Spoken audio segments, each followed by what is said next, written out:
ধরনের অপরাধ এখন হতে পারে বা অতীতে যেগুলো চলছিল সেগুলোর পুনরাবৃত্তি ঘটতে পারে। আপনারা সতর্ক থাকবেন, নিজেকে রক্ষা করে চলবেন। নিজের দীর্ঘদিনের যে ক্যারিয়ার, 25-30 বছরের যে রাজনৈতিক ক্যারিয়ার, আপনি গত 15 বছরে অনেকবার গ্রেপ্তার হয়েছেন, জেল খেটেছেন, মামলা খেয়েছেন, বাড়িঘর ছাড়া থেকেছেন। আপনার ত্যাগ রয়েছে এই দলের পেছনে, কিন্তু সামান্য ভুলের জন্য আপনার এই ত্যাগ ব্যর্থতায় পর্যবসিত হতে পারে। সুতরাং আপনি সতর্ক থাকবেন, আপনার নেতৃত্বের প্রতি আপনি শ্রদ্ধাশীল থাকবেন। কোনো অবস্থাতেই যেন আপনার নেতৃত্ব ধ্বংস না হয়। তাতেই আমাদের দলের যে প্রত্যাশা, সেই প্রত্যাশা পূরণ হবে বলে আমি মনে করি।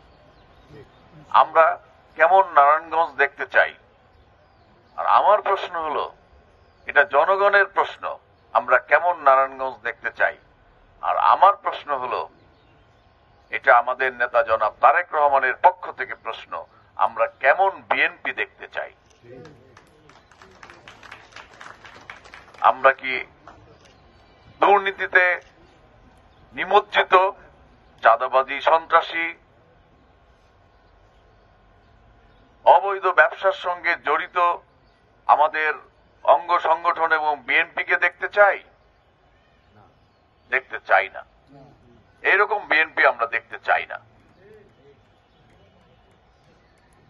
আমাদের নেতা যে বিএনপি প্রত্যাশা করে আমাদের কাছে, আপনারা নারায়ণগঞ্জকে সেই রকম একটি বিএনপি গঠন করে আগামী নির্বাচনের যে বৈতরণী রয়েছে, কঠিন বৈতরণী, সেই বৈতরণী উত্তীর্ণের পথে আপনারা নিয়ামক শক্তি হিসাবে কাজ করবেন।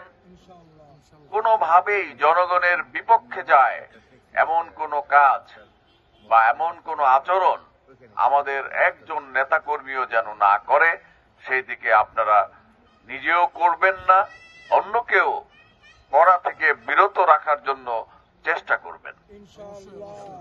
তাহলে আগামী দিনে আমাদের নেতা প্রধানমন্ত্রী হবেন।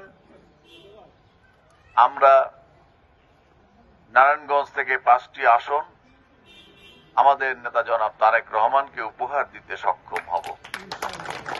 আমি আজকে যেহেতু কোনো